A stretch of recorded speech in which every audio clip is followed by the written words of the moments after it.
Bonjour, bonsoir chers tous en Afrique, en Asie, en Amérique, en Europe et partout dans le monde. Vous connaissez la devise, vous connaissez l'introduction. Moi c'est Bib, votre frère, comme on aime bien le dire en Afrique.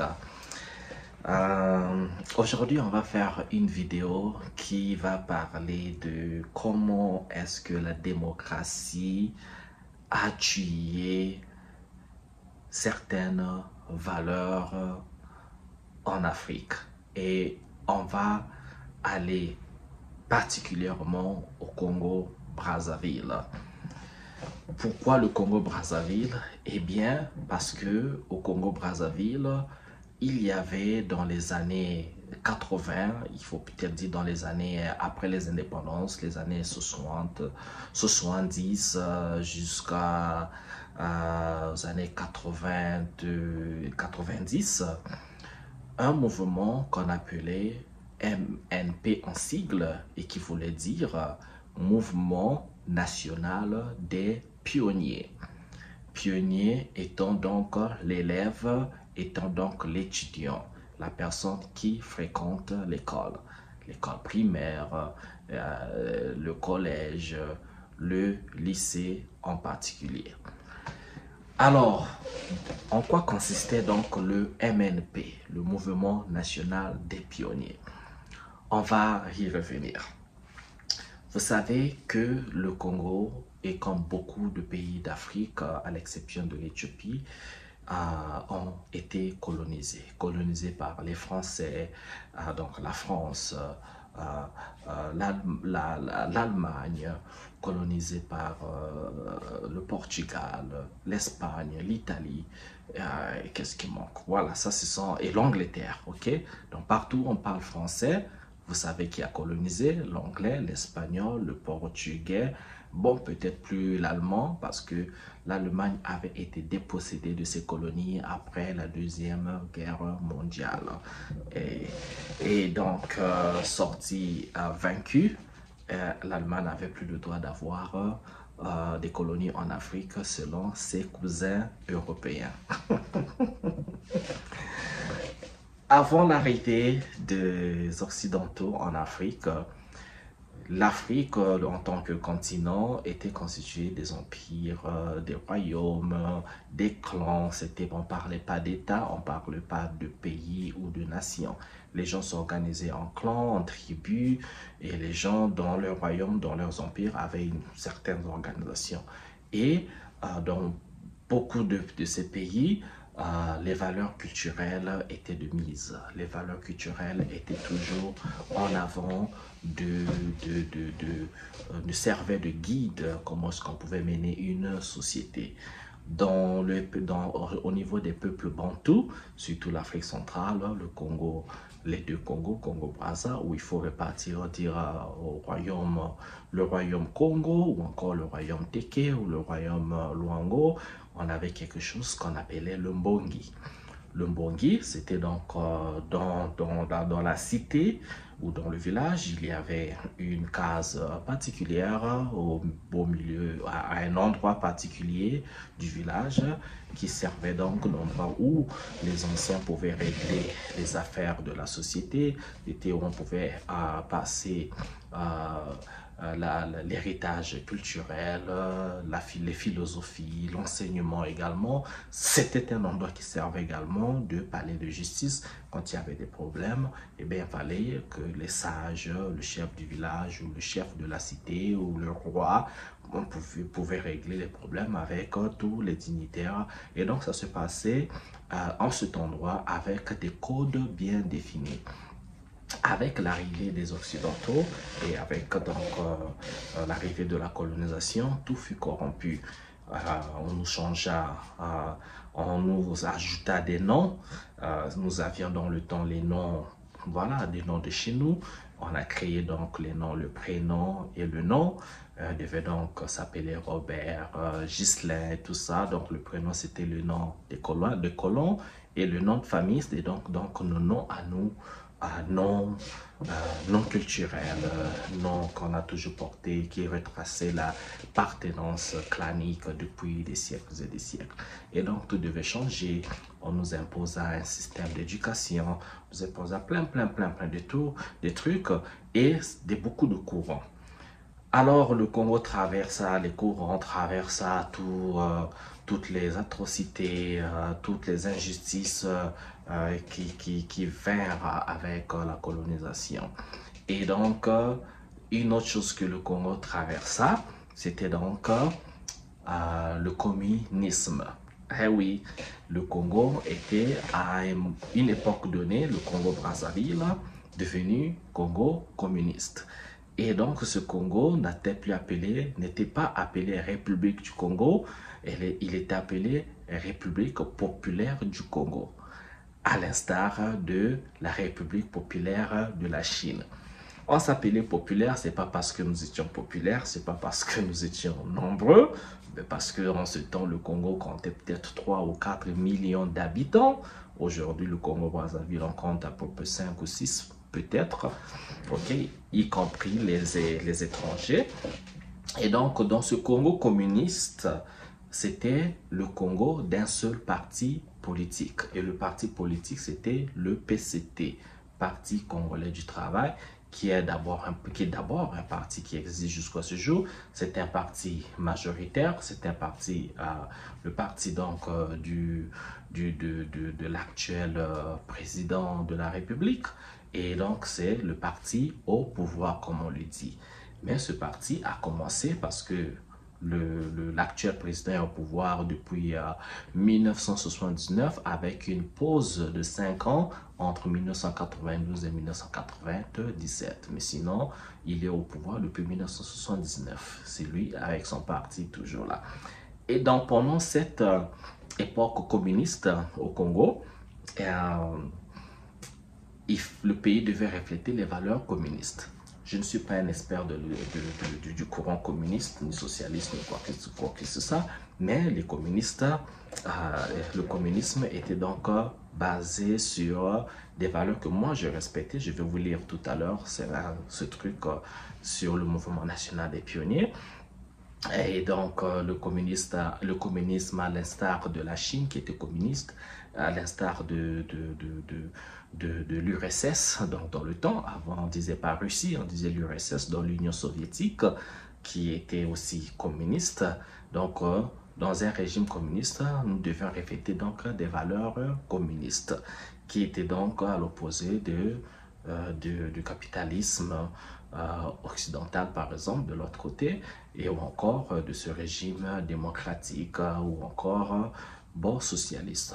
Socialiste, nous, à l'instar, bon, moi je pense que les Africains en essence sont socialistes et un peu communistes, mais pas vraiment capitalistes. Mais c'est arrivé comme ça. Donc en traversant cette époque, moi je pense que c'était une époque où les courants, peut-être que nous on ne le comprenait pas, peut-être que nous on nous enseignait pas ça bien à l'école. On est parti donc de cette époque communiste donc, à la démocratie. La démocratie est arrivée donc en 1900, il faut dire, il y a eu un référendum au Congo-Brazzaville, il y a eu donc ce qu'on appelait la conférence nationale. C'était en 1991, il y a eu conférence nationale, il fallait donc arrêter avec le système d'un seul parti, il fallait passer au multipartisme. Et il fallait donc embrasser la démocratie. Donc beaucoup plus de liberté d'expression, toutes les valeurs démocratiques. Je ne vais pas définir la démocratie, allez trouver ça dans le dictionnaire. Je ne vais pas définir le communisme ou le socialisme, allez trouver, mais je vous emmène quelque part. Et donc quand on a embrassé la démocratie, il fallait ipso facto abandonner tout ce qu'on nous a appris à l'ère communiste. Et pour moi, le passage du communisme à la démocratie a commencé le chaos social au Congo-Brazzaville. Donc, on devait perdre les valeurs, on devait s'égarer quelque part où on ne savait plus trop qui nous étions, quelle était notre identité culturelle, nos valeurs culturelles, qu'est-ce qu'il fallait respecter, qu'est-ce qu'il fallait pas respecter, où il fallait aller et comment il fallait faire les choses, comment s'exprimer, comment ne pas s'exprimer. Donc il y a eu une confusion telle que le Congolais ne savait plus concilier courant politique, courant social et comment continuer à solidifier ce socle-là qui faisait du pays ou de nos sociétés, de sociétés qui avaient du chemin à faire et tout a commencé à péricliter. Alors, je vais vous lire certaines valeurs et pourquoi on a perdu ces valeurs aujourd'hui. J'ai mon papier, j'ai dû les imprimer parce qu'un ami m'a envoyé une ancienne en digital, une ancienne carte, la carte du pionnier. Et donc, j'ai dû frapper ça pour recopier et faire une saisie comme ça. Et je vais vous lire la carte du pionnier. Ça, c'était des règles. Il y a donc la loi. C'est écrit bien la loi. Il y en a donc, il faut dire, 10 articles que tout pionnier, tout élève possédant cette carte devait connaître et pas seulement connaître, mémoriser, mais aussi refléter ça dans sa vie. On va lire pour vous, donc on va lire ensemble. La carte du pionnier. La loi. Article 1. Le pionnier était militant conscient et efficace de la jeunesse. Dans tous ses actes, il obéit aux ordres du parti. Eh bien, dans ce temps, le militantisme était toujours concerné à se battre, à être derrière une certaine cause et combattre cette cause et refléter donc une loyauté à la cause. Et si vous faites partie du parti, donc le PCT, eh bien, il fallait obéir aux ordres de ce parti. Ça, c'était le côté militaire du communisme dirigé par aussi, dans le temps de nos pays, dirigé par des militaires. Article 2. Le pionnier respecte la nature, la transforme et il respecte les biens d'autrui et les biens publics. Je vais répéter cet article. Le pionnier respecte la nature, la transforme et il respecte les biens d'autrui et les biens publics. Ça, c'était un article très intéressant qui nous enseignait déjà qu'il fallait donc s'occuper de la nature. Nous étions déjà, aujourd'hui on parle de quoi on parle aujourd'hui, c'est de respecter la nature, comme on dit ça, il y a un courant aujourd'hui, là, le courant vert, le mot m'échappe, excusez-moi, mais il faut dire que nous avions déjà, donc on nous inculquait déjà cette conscience de ne pas détruire la nature, cette conscience de préserver la nature comme on veut la préserver aujourd'hui, après l'avoir détruite avec voilà, tout ce qui a causé le réchauffement climatique, les changements climatiques et la pollution et tout ça. Ok, mais nous, on nous inculquait déjà les valeurs. Et on dit, respecte les biens d'autrui. Quand nous grandissions, nous qui sommes anciens, nous savions que on ne touche pas à ce qui ne vous appartient pas. Ok, et il fallait respecter la chose comme il fallait. Et les biens publics, on avait du respect pour les biens publics. Nous, on se disait dans le temps, je me rappelle, j'étais petit, on disait, ça, c'est la route de l'État. Ceci appartient à l'État. Ceci appartient donc, ce qui inclut, ça appartient à tout le monde et donc il fallait respecter. Quand il ne fallait pas faire mauvais usage de telle ou telle chose, eh bien, vous aviez peur de le faire parce que on vous avait déjà inculqué, on vous a déjà inculqué que toucher à ce qui ne vous appartient pas est un mauvais acte. Et c'était, je pense, quelque chose que qui devait contribuer à diminuer le chaos dans la société, je pense. Et surtout, à donner de la valeur à un pionnier, à un élève. Article numéro 3. Le pionnier est économe, discipliné et travailleur. Il accomplit sa tâche jusqu'au bout. Je vais relire encore. Le pionnier est économe, discipliné et travailleur. Il accomplit sa tâche jusqu'au bout. Quoi de plus beau que ça? Est-ce qu'on doit rappeler à quelqu'un ou dire à quelqu'un ou quelqu'un nous contredirait si on dit que nous devions être disciplinés et travailleurs? La discipline, c'est ce qui mène vers la réussite. Quand vous êtes à l'école, vous savez que vous devez lire de telle heure à telle heure, il faut le faire. Si vous savez que vous avez des devoirs à faire, et ça ne sert pas de procrastiner, il faut le faire. Le travail, c'est ce qui libère, bien sûr, ce ne sera pas qui vous emmène vers le succès. Et donc, quand tout un ensemble d'élèves, d'étudiants, de travailleurs et se met dans cette dynamique, c'est ça qui assure l'avenir d'un pays, l'avenir des nations. Ok, on va continuer. Article 4. Le pionnier dit toujours la vérité. Il est propre dans son corps, ses paroles, ses pensées et ses actes. C'est presque biblique. Ça, nous étudions ça à l'école. Il fallait respecter cette chose, il fallait respecter ces articles et les refléter dans votre vie quotidienne. C'est comme ça. Article 5. Le pionnier aime, respecte ses parents et tous ceux qui œuvrent pour le bien-être du peuple. On nous apprenait le respect à la maison. Les parents, il faut les respecter. La famille, il fallait respecter la famille. Et donc, œuvrer pour le bien-être du peuple. Il faut respecter les gens chez vous. Au dehors également, vous respecterez les gens. Vous n'avez pas remarqué qu'en Afrique, le plus souvent, quand un enfant se comporte mal dans la rue, eh bien, cet enfant n'attendrait pas toujours les parents pour corriger cet enfant. Le voisin peut corriger cet enfant parce que cet enfant appartient à tout le monde. Et quand le père viendra, le père ajoutera sa dose de correction. C'est comme ça. Et on nous apprenait ça pour pouvoir vivre dans une société harmonieuse. OK? Et surtout aussi pouvoir ce respect des parents, ce respect des biens des peuples, ça nous donnait déjà cette culture de pouvoir s'occuper de tout un chacun. Chacun s'occupe de chacun. Chacun est conscient que je dois aider ou aider telle personne. Je dois faire ceci ou ne pas faire ceci. C'est quasiment biblique. Article 6. Le pionnier est toujours de bonne humeur.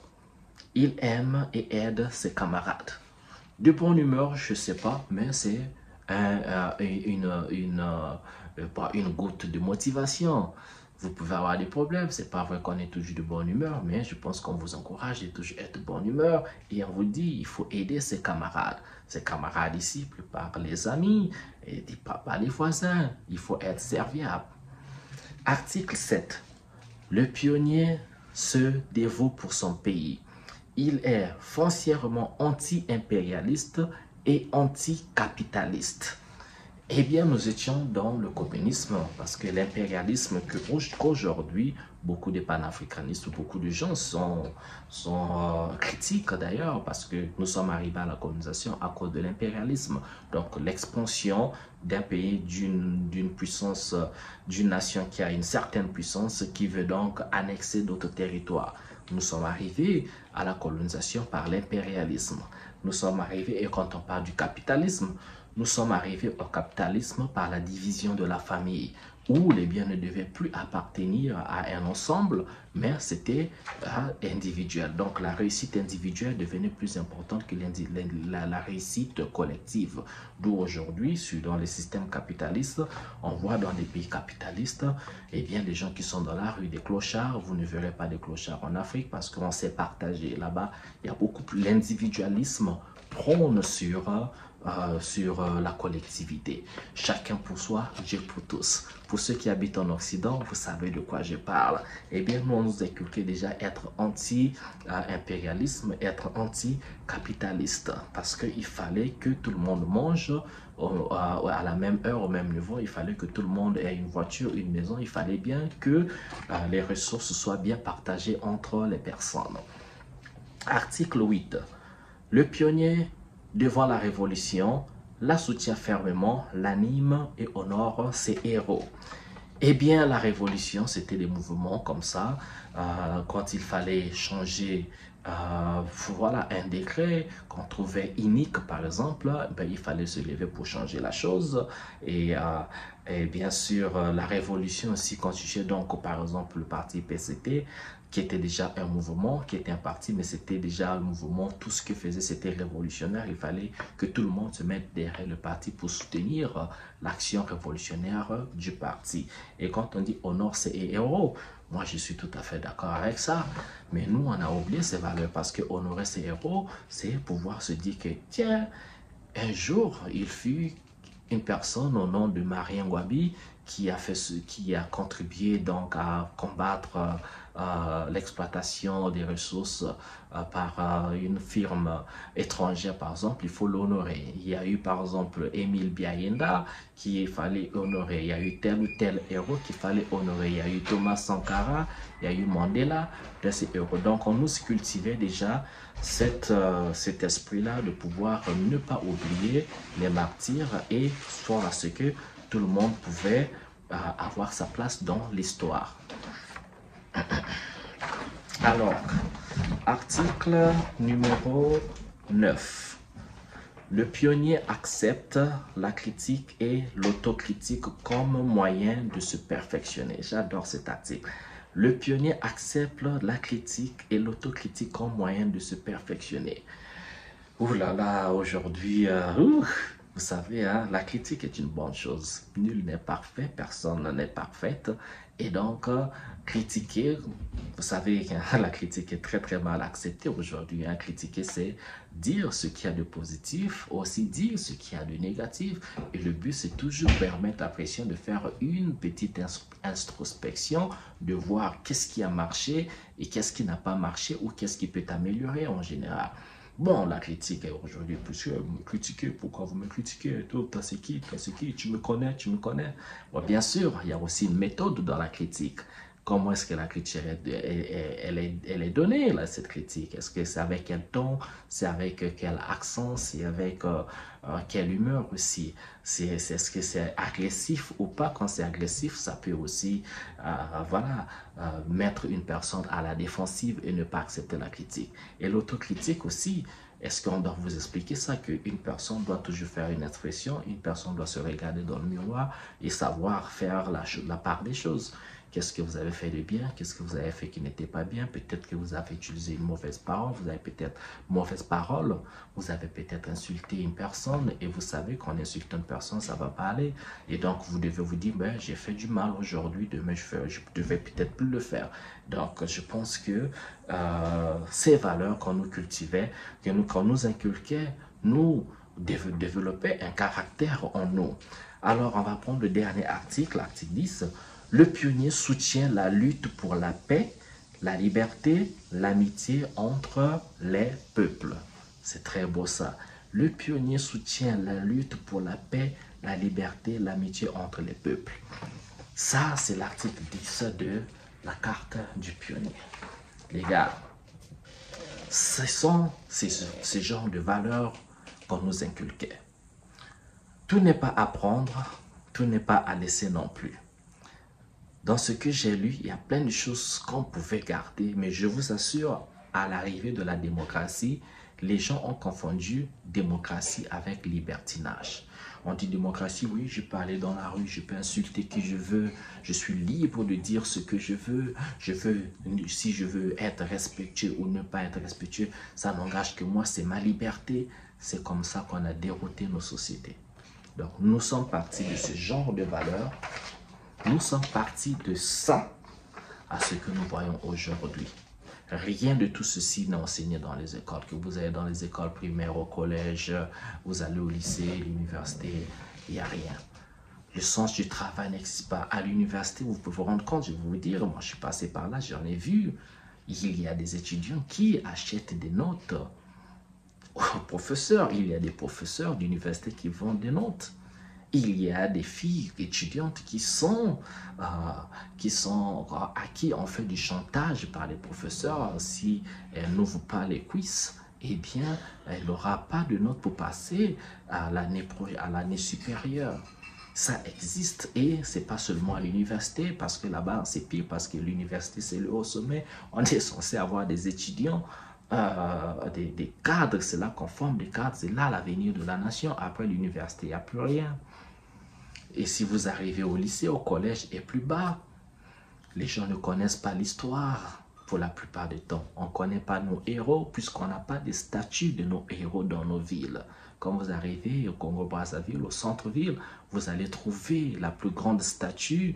Au centre-ville, c'est la statue du colonisateur. C'est la statue de Pierre Savorgnan de Brazza, le colonisateur.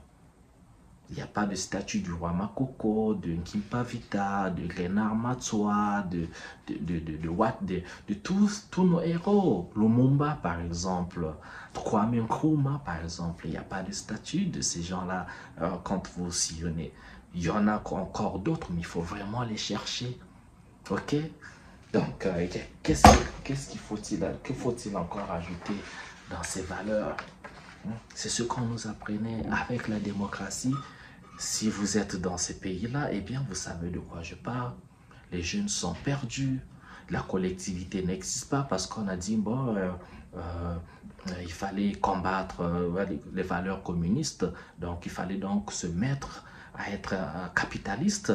Donc, bon, on résiste encore, mais sinon, je vous assure que si on n'avait pas une multiplicité de tribus, ben, je vous assure peut-être que ces valeurs sociales, nous les perdions peut-être, où il faut partager, où il faut manger ensemble, boire ensemble, peut-être qu'on devait le perdre, on deviendrait comme dans les sociétés occidentales, où chacun doit réussir pour lui-même ou pour elle-même. C'est comme ça. Et on nous apprenait, non, c'est pas comme ça qu'il fallait diriger la société. Mais nous avons tué ces valeurs parce qu'on a dit, comme la Chine est communiste, la Russie est communiste, ce sont des ennemis des Occidentaux. Et donc, tous ceux qui pratiquaient le communisme devaient être mis sur la liste rouge. Et donc, on a tué ces valeurs parce que si vous faisiez ces valeurs, donc vous alliez aux ennemis des Occidentaux qui, en fait, eux qui sont les vrais impérialistes parce que c'est eux qui ont des colonies, qui ont eu des colonies partout dans le monde. La Russie n'a pas de colonies dans le monde, la Chine n'a pas de colonies dans le monde. Donc tout ce qu'ils combattent, c'est eux qui repèrent. En fait, ils font le contraire. C'est eux qui ont des colonies. L'Espagne a eu des colonies partout. On parle, regardez l'Amérique du Sud, on parle espagnol partout. C'est les Espagnols qui ont colonisé. Regardez le Grand Brésil, on parle portugais. C'est les Brésiliens, les Portugais qui ont colonisé. Les Français, ils ont eu près de 22 colonies en Afrique, sans parler du Canada. Au Québec, on parle français, sans parler de la Guyane, sans parler dans les îles comme Mayotte, les Antilles. Mais c'est eux qui vous combattent, qui disent bon, il faut combattre le communisme. Voilà, c'est une vidéo assez longue, mais je vous assure les gars que il faudrait qu'on ait de la chance d'avoir un leader qui va se souvenir du mouvement national du pionnier et réimplanter ses valeurs donc du pionnier. Maintenant, pour terminer, je vais relire la carte du pionnier, donc la loi, ok? Suivez avec moi et surtout, n'oubliez pas de laisser des commentaires dans la vidéo, ok? Sur notre chaîne, votre chaîne en Afrique et en diaspora. On lit la carte du pionnier, loi. Article 1. Le pionnier est militant, conscient et efficace de la jeunesse. Dans ses actes, il obéit aux ordres du parti. 2. Le pionnier respecte la nature, la transforme et il a le respect des biens d'autrui et des biens publics. 3. Le pionnier est économe, discipliné et travailleur. Il accomplit sa tâche jusqu'au bout. 4. Le pionnier dit toujours la vérité.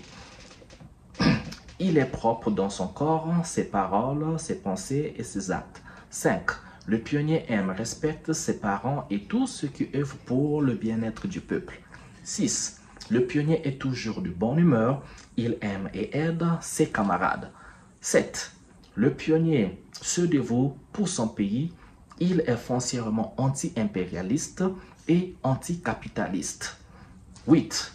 Le pionnier devant la révolution la soutient fermement, l'anime et honore ses héros. 9. Le pionnier accepte la critique et l'autocritique comme moyen de se perfectionner. Enfin 10. Le pionnier soutient la lutte pour la paix, la liberté, l'amitié entre les peuples. Que peut-on dire de plus? C'est beau, c'est presque biblique. Je vous adore les gars, laissez les commentaires, les j'aime, partagez la vidéo. J'espère qu'un jour nos pays retrouveront donc ces valeurs-là dans les écoles pour mener donc ce grand bateau qui est notre nation vers la bonne destination. Je vous adore et je vous souhaite bien le bonheur chez vous. Ciao, ciao.